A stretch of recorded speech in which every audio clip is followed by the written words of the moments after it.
Nama Presiden Susilo Bambang Yudhoyono disebut-sebut di dalam sidang kasus suap impor daging sapi dengan terdakwa Ahmad Fatona.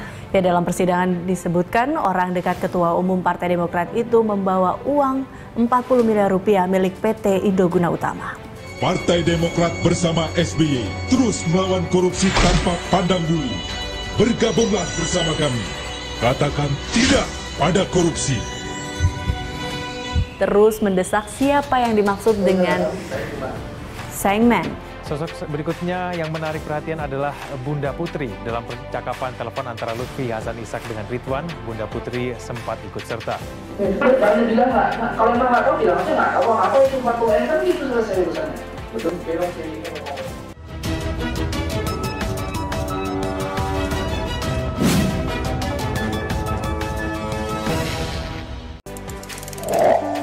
Misteri kedekatan Bunda Putri dan Sengmen yang bongkar borok Cikeas, ditulis oleh Niha Alif di siwar.com.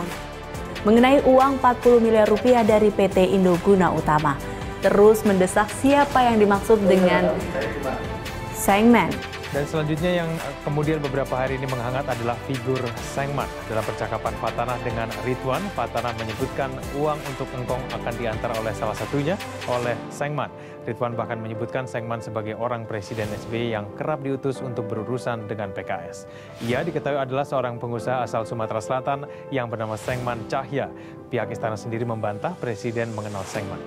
Ridwan mengatakan jika Sengmen utusan Presiden. Betul, di DAP ditulis orang punya Pak SBY. Sebagai selingan berita politik, akhir-akhir ini media justru tengah menyorot hubungan segitiga putra Jokowi. Ada baiknya juga ketimbang pemberitaan seputar AHY yang hampir tidak memiliki karakter pribadi. Penampilan AHY hanya copy-paste dari bapaknya saja. Jurus playing victim, baper, prihatin kerap dipertontonkan. Ya nggak tahu saya, nggak tahu. Apa barangkali nasib saya dibeginikan terus ya. Sayang, beda SBY, beda pula AHY. Ungkapan keprihatinan AHY lebih tampak seperti seorang yang emosi dan marah-marah, ketimbang menempatkan diri sebagai seorang yang teraniaya. Harapan SBY agar citranya menurun ke anaknya harus pupus di jalan. Maka tak heran kalau kemudian publik sudah sangat muak melihat tingkah mereka. AHY lebih cocok menampakkan karakter petarung ketimbang menempatkan diri sebagai korban. Apesnya dia sendiri akhirnya menjadi korban setelah menuduh dikudeta. Saya kira semua orang sudah tahu latar belakang bahwa yang mengakibatkan terjadinya KLB ini adalah kesumbatan yang terjadi bertahun-tahun. Masalahnya tidak rumit bagi kita. Kita jalan sama-sama kok. Toh proses ini bergulir karena ada regenerasi dan lain-lain sebagainya. Regenerasi akan berlangsung dan partai ini akan memiliki regenerasi baru. Tapi ternyata 2020 regenerasi itu timpang juga. Regenerasi itu keputranya beliau, yaitu Pak AHY yang pada 2017 baru datang.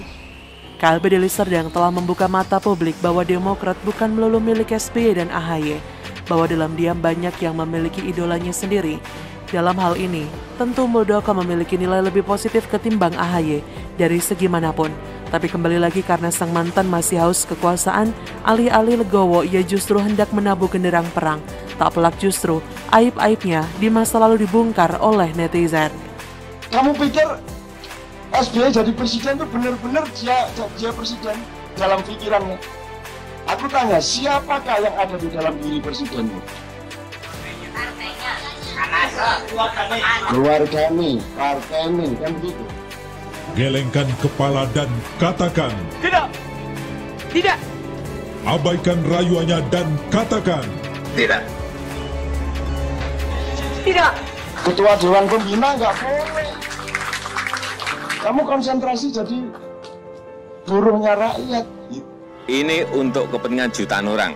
Nggak bisa kita dikalahkan hanya kepentingan 1-2 orang. Nggak. Yang kedua, proyek ini harus jalan. Ketua Komisi Pemberantasan Korupsi atau KPK Agus Raharjo memastikan 34 proyek listrik mangkrak di era Presiden Susilo Bambang Yudhoyono akan segera diselidiki. Kasus korupsi di bidang energi adalah isu serius yang akan digarap KPK. Kedekatan keluarga Cikeas dengan Bunda Putri dan Sengmen kembali diungkit. Tidak hanya nama Ibas, nama almarhum istri SBY juga sempat tergeser kasus korupsi. Tulis akun Facebook Ermi Hasan sambil menautkan gambar, Duh, kalau dua orang yang di samping bersuara bisa kiamat keluarga Cikeas. Menurut beberapa media, kedua sosok tersebut sangatlah dekat dengan keluarga Cikeas, sama dengan Bencok yang diduga mendanai kampanye SBY. Sengman juga pebisnis yang ikut diduga mensponsori dana politik SBY. Nama Presiden Susilo Bambang Yudhoyono disebut-sebut di dalam sidang kasus suap impor daging sapi dengan terdakwa Ahmad Fatona. Ya, dalam persidangan disebutkan orang dekat Ketua Umum Partai Demokrat itu membawa uang 40 miliar rupiah milik PT Indoguna Utama.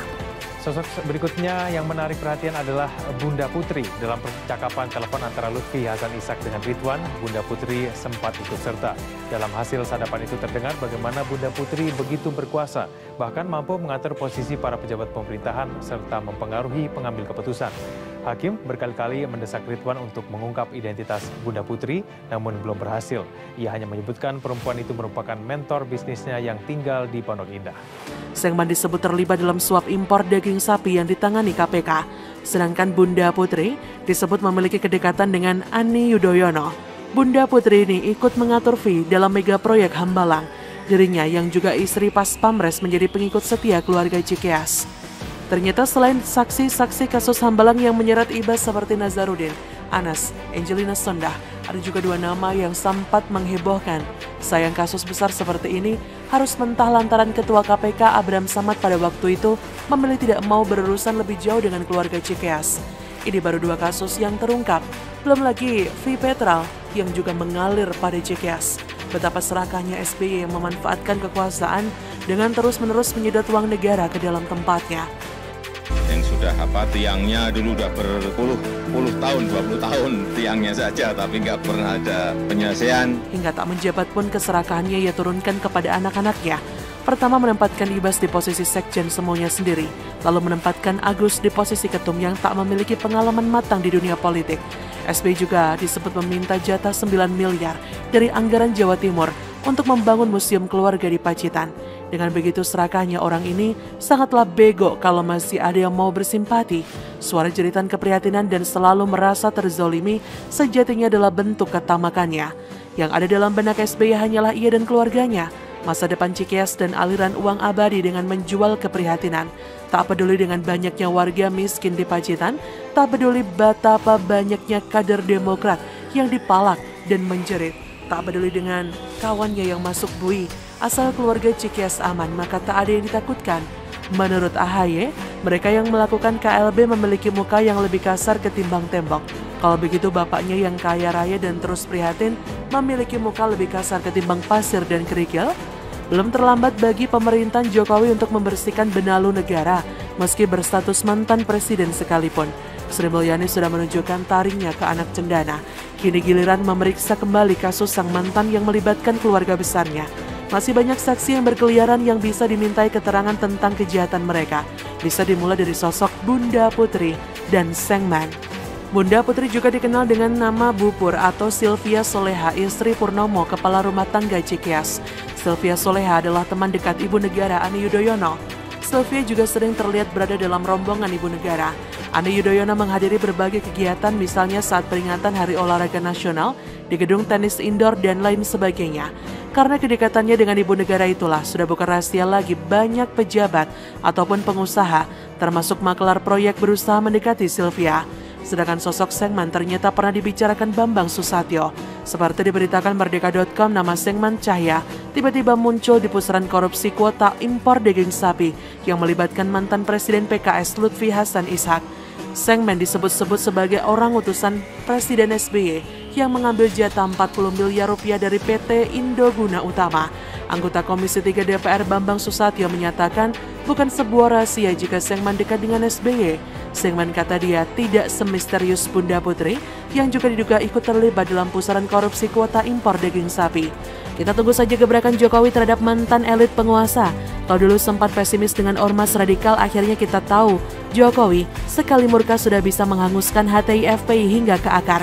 Mungkin saat ini Cendana dan Cikeas sedang tidak sadar berada di atas kuali besar presiden. Bakatak yang awalnya tercemplung di air hangat. Mereka tak sedikit pun khawatir dengan Jokowi. Barulah kalau api membesar, mereka akan merasa direbus hidup-hidup oleh presiden. Semoga harapan ini bisa segera terwujud dan mafia korup cepat di bumi hanguskan. Begitulah kura-kura. Bagaimana menurut Anda?